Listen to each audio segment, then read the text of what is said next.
the land of stone and wind, they spoke with rivers and dreamed with fire. They did not write history, they sang it, and the trees still remember their names. Today, we walk where they once danced. We eat their food, speak fragments of their tongues, and tattoo their symbols.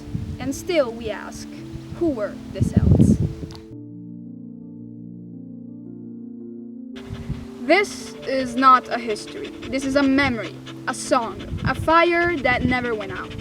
So, today we journey through 5 sacred circles to uncover where they lived, what they believed, what their life was like, how they communicate, and most of all, what remains today.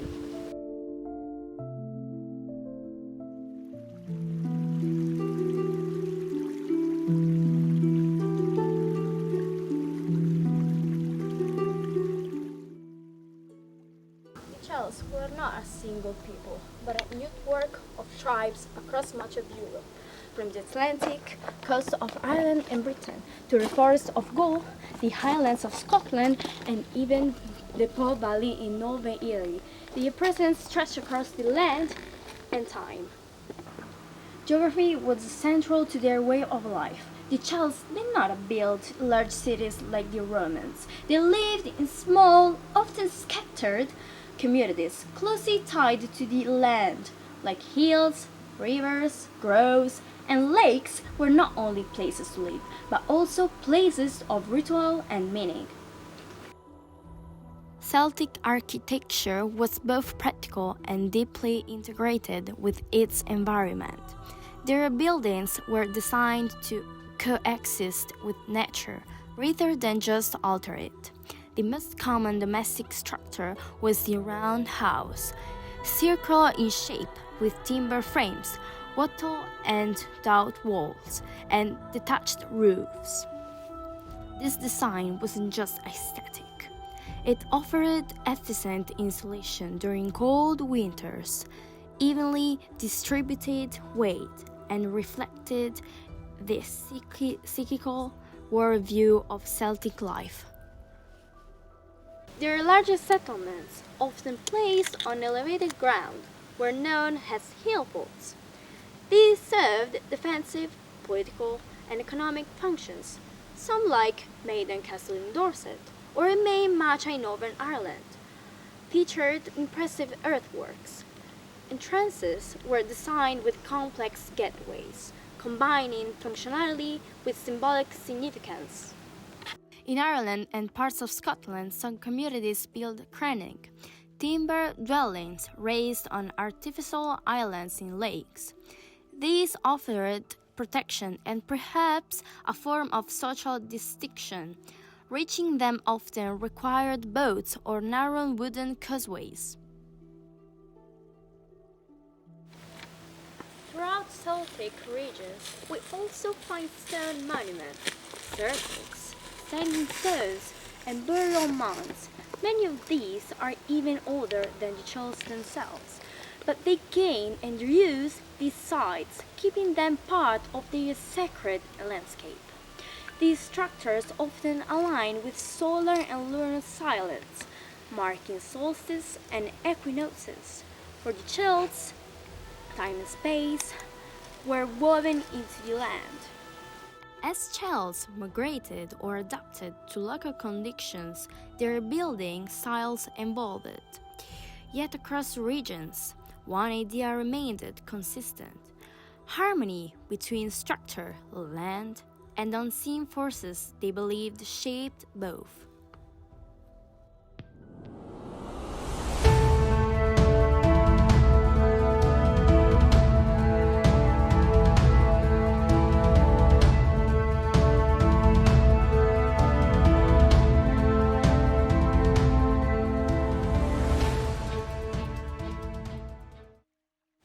To the Celts, fire was not just warm or light, it was a spirit, a living bridge between the worlds. It danced at the heart of their homes and their sacred spaces. It marked time, purified spaces, and called the god to listen. For the Celts, the world was not divided into body and soul, nature or myth. Everything breathed the same rhythm. Stones lingered, trees breathed, fire smoke. Their rituals were woven into the cycle of the season. Samhain, the summer's end, from 31 of October to the 1st of November.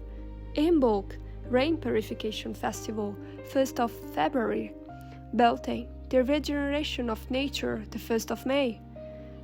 Lungsad, the beginning of the harvest season, the 1st of August.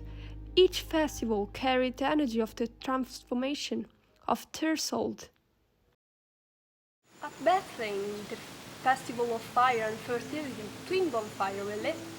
People and livestock passed between them, not for spectacle, but for protection. Smoke was cleansing, flame was blessing. It was said that the wheel between worlds thinned then, and so the fire circled the tribe like a shield.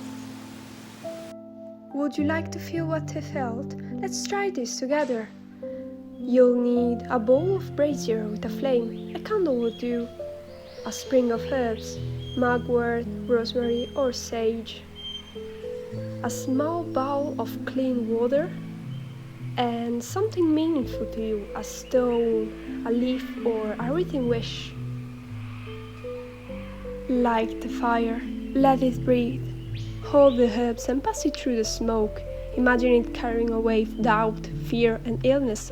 Touch the water, bless your hand, your foreheads, your heart. Then place your object by the fire. Whisper it to it. Name what you hope for and listen, not for an answer, but for the silence that holds one. The Celts lived in rhythm with the unseen. Their rituals are not about control, but rather communion. It is to remember that power is already here, in the land, in the light, and in all of us.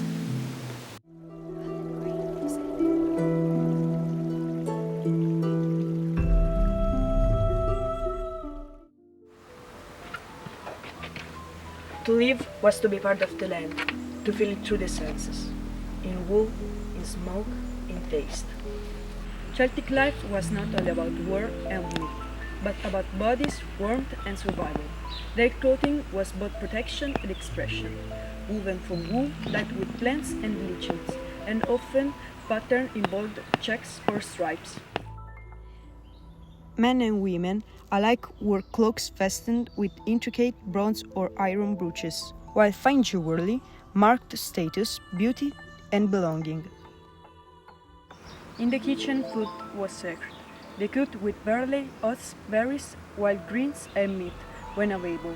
Hearths weren't just for cooking, they were the hearth of home and ceremony. Kettle and pigs were wealth and sustenance. Ale, beer, was brewed with honey and herbs. Salt was precious, and feasting was a communal event. Food bound them to the seasons, to each other, and to the gods. So Maya, what made you choose this dish? Because it's humble. It's the kind of food that doesn't shout. It belongs to the land. Oats, salt, water, that's it. But when you press it between your palms and lay it on the fire, it becomes something comforting, ancient. You think they really ate this? Oh, absolutely. The Celts didn't need ground meals. They needed fuel, something quick before battle or work. This was survival, but it had a kind of grace too. You can add herbs if you like it. A bit of honey if the bees were lucky enough, were kind enough that year.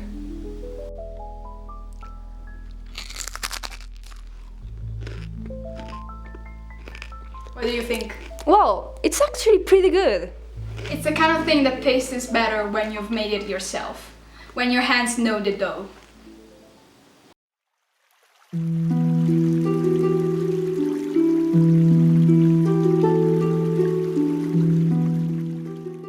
Words were never only for talking. In the Celtic world, they were tools of transformation, of binding, blessing, and remembering. Early Celtic poems were traditionally sung or chanted, interviewing the power of nature, the essence of animals, and the enduring theme of love. These verses held profound meaning, forging a deep connection between people, their environment, and one another through the art of sound and storytelling.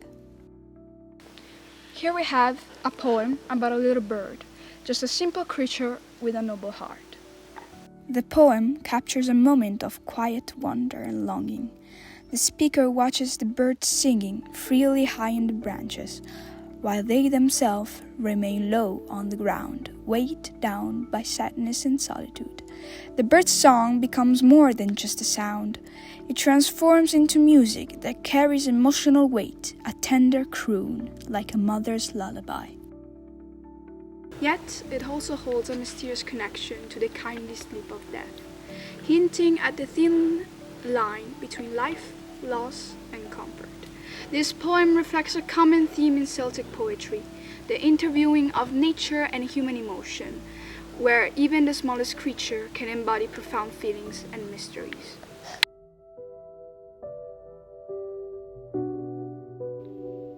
Little bird, oh little bird, I wonder at what too does it, to sing in merry far from me, I in sadness all alone.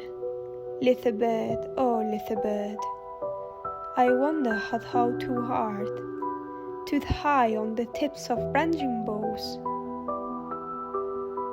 I on the ground a creeping. Little bird, oh little bird,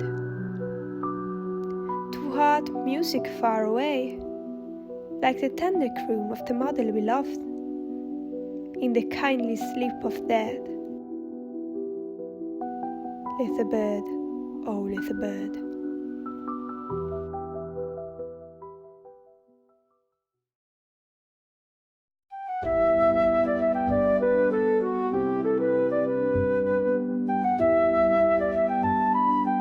We now arrive at our final circle, the circle of echoes, and with it, we return to the initial question: what truly remains of the celts in our world today?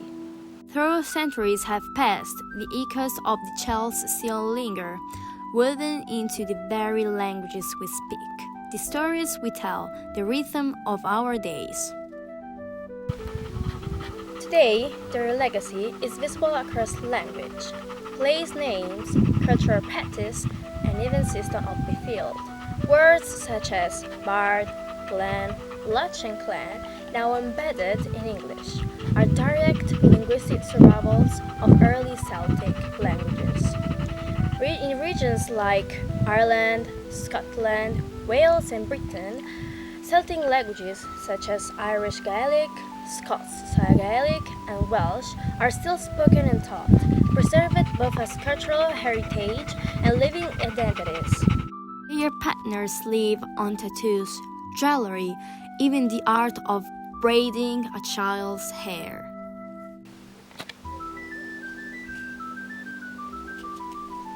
The Celtic calendar left a lasting mark as well. Festivals such as Samhain, the ancient New Year celebration, marking the boundary between life and death, evolved into what we know as Halloween.